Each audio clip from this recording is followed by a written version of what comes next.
واجعل لي لسان صدق في الآخرين واجعل لي لسان صدق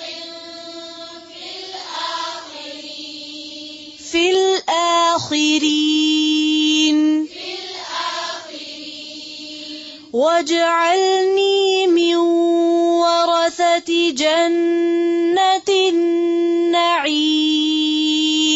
واجعلني من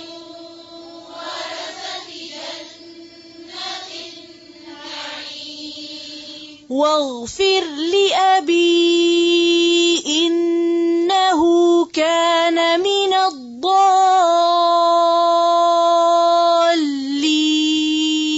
الضالين واغفر لأبي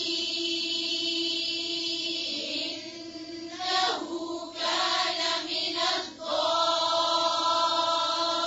الضالين واغفر لأبي إنه كان من الضالين واغفر لأبي إنه كان من الضالين ولا تخزني